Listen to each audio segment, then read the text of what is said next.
মুঠতে এইটো মাত্ৰ আৰম্ভণি পাছৰখিনি আছে অটো ৰিক্সা বন্ধ চব অসমীয়া ৰেপত অকল চলিব মোৰ বাছে এইটো মাত্ৰ আৰম্ভণি পাছৰখিনি আছে অটো ৰিক্সা বন্ধ চব অসমীয়া ৰেপত অকল চলিব মোৰ বাছে অসমীয়া ৰেপত অকল চলিব মোৰ বাছে এইটো মাত্ৰ আৰম্ভণি পাছৰখিনি আছে সেই ল'ৰাটো মই হয় মিছা যদি সুত তাক কিছুৱে দিলে সি মোক ঠিক সময়তে উৎসাহ হেৰি এইটো কি কয় মই ভিডিঅ'টো শ্বুট কৰি লৈছোঁ তো তেতিয়ালৈকে তহঁতি বেকগ্ৰাউণ্ডত খালি একো মাত চান নিদিবি হা 3, 2, 1 ষ্টাৰ্ট হেল্ল' কি খবৰ আশা কৰোঁ আপোনালোক ভালে আছে আমাৰতো বাদ দিয়া তাৰতো এনেও ভালেই হৈ আছে হয় নাই আৰে জিয়েৰ চাবগেটে হৈছে কাৰোবাৰ আৰে তহঁতক সোধা নাছিলোঁ ৰে অলপ ৰ মোক কৈ ল'ব দে কথাবোৰ কোৱা কিনো ক'বা এতিয়া সেয়াহে ক'বা তুমি কৈ থাকা সেয়াকে তহঁতি মনে মনে থাক তেতিয়াহে মই কথাবোৰ ক'ব পাৰিম এতিয়া চাগে তুমি ক'বা আৰু ভিডিঅ'টো হ'বলৈ গৈ আছে মোৰ প্ৰথম ভাল পোৱা কেমেৰাটোৰ ওপৰত আৰে চব যদি তহঁতি কৈয়ে দিয় মই কি ক'ম এতিয়া কি ক'ব মই কৈছোঁ শুন ফাৰ্ষ্টত বেকগ্ৰাউণ্ডত মিউজিক বাজিব তাৰপিছত লাহে লাহে চিনেমেটিক শ্বৰ্ট ষ্টাৰ্ট হ'ব হয় নে নাই কয় if you know' you know'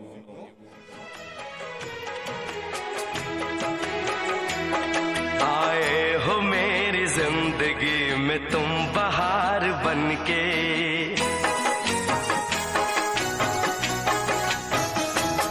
आए हो मेरी जिंदगी में तुम बहार बनके এই পুৰণা গানটোত ইমান ভাইবটো মেটচ কৰা নাই তো এতিয়া আহিব মেইন চংটোত যোনটোত মানে অলপ অপি শ্বৰ্টকেইটা আহিব গিম্বল ফিক্স হৈ গ'ল এতিয়া মেইনকেইটা ষ্টাৰ্ট হ'ব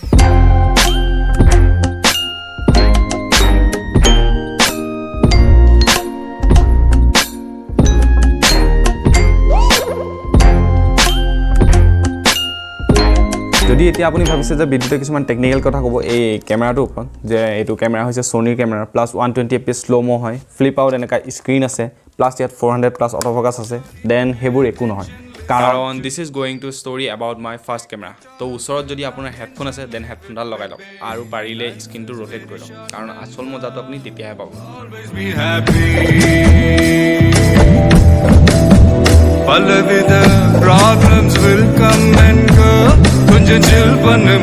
সঁচা কথাটো হ'ল 2019ৰ লাষ্টৰ ফালে যেতিয়া মই ইউটিউবত ফাৰ্ষ্ট ভিডিঅ' আপলোড কৰিছিলোঁ তেতিয়া অকল মই ইউটিউবত ফটো এডিটিঙৰ ভিডিঅ'হে আপলোড কৰিছিলোঁ সাধাৰণতে দুই প্ৰকাৰ মানুহ থাকে প্ৰথম হৈছে সেইসকল যোনসকলে খেলপথাৰ নমাৰ আগত তেওঁলোকে গম পায় তেওঁলোকে কি কৰিব গৈ আছে তেওঁলোকৰ ওচৰত প্ৰপাৰ নলেজ আৰু প্ৰেক্টিচ দুটাই থাকে আৰু ছেকেণ্ড হৈছে মোৰ নিচিনা মানুহ যিসকলে এই খেলখনৰ বিষয়ে একোৱে নাজানে তেওঁলোকে নিজে খেলপথাৰ নামিব প্ৰেক্টিচ কৰিব আৰু তাতেই শিকিব ষ্টাৰ্টিঙত যেতিয়া মই ফটো এডিটিঙৰ ভিডিঅ' আপলোড কৰিছিলোঁ তেতিয়া ফিল হ'ল যে মই এইটো লাইনৰ নহয় তো ডাইৰেক্ট ফটো এডিটিঙৰ ভিডিঅ' বন্ধ কৰি ব্লগিং লাইনত আহি গ'লোঁ সঁচা কথা ক'বলৈ গ'লে মই মোৰ লগৰবিলাকক থেংক ইউ ক'ব লাগিব কাৰণ মই যেতিয়া ব্লগিং ষ্টাৰ্ট কৰিম বুলি ভাবিছিলোঁ তেতিয়া মোৰ ওচৰত এটা ভাল কেমেৰা কোৱালিটি থকা মোবাইল নাছিলে আৰু সেইটো টাইমত যদি মোৰ লগৰবিলাকে ছাপোৰ্ট নকৰিলেহেঁতেন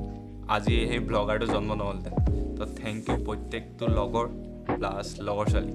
তহঁতি ইমানখিনি ছাপোৰ্ট কৰাৰ কাৰণে আৰু যদি মই কেতিয়াবা ব্লগ নবনাওঁ বুলি ভাবোঁ মানে ক'ৰবাত যদি পাৰ্টিত মই গৈছোঁ আৰু তাত যদি মই ব্লগ নবনাওঁ বুলি ভাবোঁ তেহেঁতি মোক নিজে উৎসাহ দিয়ে যে মোৰ মোবাইলটো ল আৰু তই ভিডিঅ' বনা এণ্ড এইটো টাইমত এনেকুৱা কিছুমানো হৈছিলে য'ত মই মোৰ ভিডিঅ' স্ক্ৰিপ্ট ৰেডি কৰি থৈ দিছিলোঁ জাষ্ট শ্বুট কৰিবলৈ বাকী আছিলে আৰু যেতিয়া মই কাৰোবাক ফোন কৰোঁ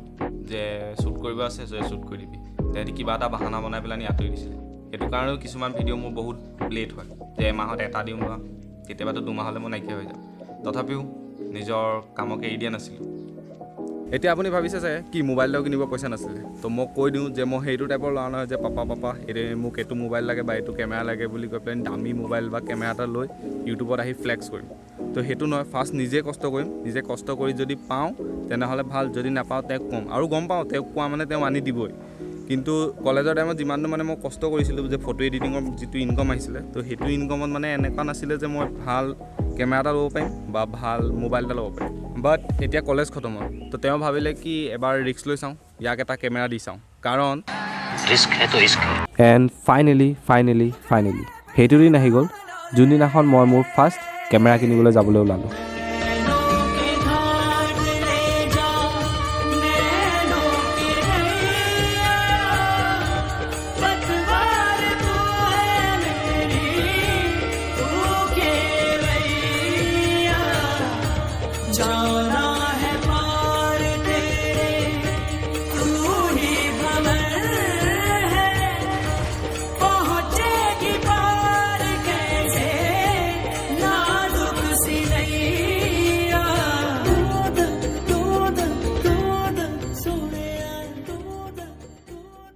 মই লগৰবিলাকৰ পৰা মোবাইল খুজি এই ভিডিঅ' বনোৱা কথাবোৰ আপোনালোকক কিয় ক'লোঁ গম পায়নে? যাতে আপোনালোকক মই ক'ব পাৰোঁ এই প্ৰচেছটো যোনটো লগৰবিলাকৰ পৰা মোবাইল খুজি ভিডিঅ' বনোৱাৰ যোনটো প্ৰচেছটো আছিলে, এই প্ৰচেছটোৰ পৰা মই যিখিনি শিকিলোঁ এই ভিডিঅ'টোত যাতে মই ক'ব পাৰোঁ সেই প্ৰচেছটোত মই কি শিকিলোঁ।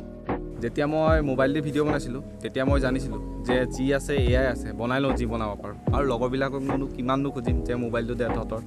তেতিয়া মানিছোঁ মোৰ ৰিচ'ৰ্চেছ লিমিটেড আছিলে, বাট মই মোৰ 200% দিছিলোঁ, কাৰণ মই মোৰ কণ্টেণ্টটো ভাল বনাব লাগিছিল। সঁচা কথা কৈছোঁ, মই ভিডিঅ' এডিটিং অলপো নাজানিছিলোঁ, অলপো নাজানিছিলোঁ, জাষ্ট মই ফটো এডিটিং জানিছিলোঁ। মোৰ লগত যে থাকে এভিছ ব্লগ মানে শিৱা, এডিটিং ষ্টাৰ্টিঙত মই তাৰ পৰা শিকিলোঁ, কাৰণ মই জানিছিলোঁ যদি মোৰ এই ফোনৰ যোনটো ফুটেজটো আছে সেইটো যদি প্ৰেজেণ্টেবল বনাব হয় দেন মই এডিটিঙত গুৰুত্ব দিবই লাগিব, নহ'লে কাম নহ'ব। আৰু এষাৰ ভাল কথা মই কিতাপ এখনত পঢ়িছিলোঁ নে ক'ৰবাত শুনিছিলোঁ, Something that restrict you increase your creativity and your learning becomes far time faster. কিয়নো আপুনি বেছিকৰ পৰা আৰম্ভ কৰিব লাগে। এইটো যিটো লাৰ্ণিং হয় এই লাৰ্ণিংটো আপোনাৰ লগত গোটেই লাইফ টাইম থাকে। এটা টাইমত যিটো মোক মোবাইলে শিকালে হয়তো এই কেমেৰাটোৱে শিকাব নোৱাৰিলেহেঁতেন। কথা এষাৰ আছে যে ইকুইপমেণ্ট ডাজন্ট মেটাৰ। তো এইখিনিত মই এষাৰ কথা লগাব খোজোঁ যে equipment doesn't matter but time does. কিয়নো আপুনি বেছিকৰ পৰা আৰম্ভ কৰক আৰু লাহে ধীৰে এটা সঠিক টাইমত আপুনি আপগ্ৰেড কৰক, আৰু আপোনাৰ সঠিক টাইম আপোনাৰ বাহিৰে আন কোনেও নাজানে। তো মানিছোঁ এই ভিডিঅ'টোত অলপ বেছিকৈ জ্ঞান দি দিলোঁ, কিন্তু জাষ্ট এইটোৱে যে মই যিটো বস্তু অনুভৱ কৰিলোঁ এই গোটেই প্ৰচেছটো, সেই প্ৰচেছটো যাতে মই এই ভিডিঅ'টো অলপ ভালকৈ ক'ব পাৰোঁ, কাৰণ বহুতখিনি বস্তু শিকিলোঁ আৰু বহুতখিনি বুজিলোঁ। আৰু এইটো এটা কথা যে মই ভালকৈ এইটো ভিডিঅ'ত ক'বও নোৱাৰিলোঁ, কাৰণ অলপ মানে মাত চাত শুনিছে কি হৈ আছে, গা চা বেয়া হৈ গৈছিলে, তো সেইটো কাৰণে শ্বুটটো কৰোঁতে অলপ টাইম হৈ গ'ল। কিন্তু এতিয়া আহোঁ এই ভিডিঅ'টোৰ যোনটো মেইন পাৰ্টটো হয় সেই মেইন পাৰ্টটোলৈ। যেতিয়া মই কেমেৰাটো লৈ ঘৰলৈ আহি আছিলোঁ তেতিয়া মোৰ অলপ চকুকেইটা ধুলধুলীয়া হৈ গৈছিলে, কাৰণ মই এটা সৰু পৰিয়ালৰ পৰা আহিছোঁ। তো এইবোৰ মোৰ কাৰণে এটা সপোন আছিলে যিটো সঁচা হ'ল, আৰু যেতিয়া সঁচা হ'ল ন সেই অনুভৱটো মই আপোনাক কৈ বুজাব নোৱাৰোঁ। Thank you so' much papa. আজিলৈকে আপুনি একো বস্তুতে না বুলি কোৱা নাই, যিটো বস্তু খুজিছোঁ সেইটো বস্তুৱে আনি দিছে। হয়তো মানিছোঁ 2 দিন দেৰি হয়, কিন্তু আপুনি আনি দিয়ে। তো আজি এই ভিডিঅ'টোৰ জৰিয়তে মই আপোনাক এটা বস্তুৱে ক'ব খোজোঁ যে মোৰ 2 দিন দেৰি হ'ব পাৰে, কিন্তু আপোনাৰ এই ডাঙৰ ল'ৰাই আপোনাৰ নাম ওপৰত ৰাখিব। যিদিনা কেমেৰাটো কিনিছিলোঁ সেইদিনা আপোনাক সাৱতি থেংক ইউ বুলি ক'ব মন গৈছিলে, বাট আমি ল'ৰাবোৰ চব একেই যে চবতকৈ বেছি ভাল পোৱা পাপাৰ প্ৰতিয়ে থাকে, কিন্তু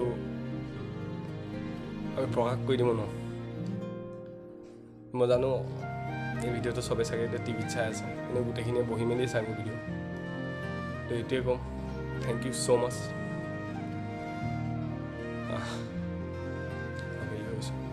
মানে মোৰ হয় এনেকৈ যদি মোক কথাটো ক'ব খোজোঁ,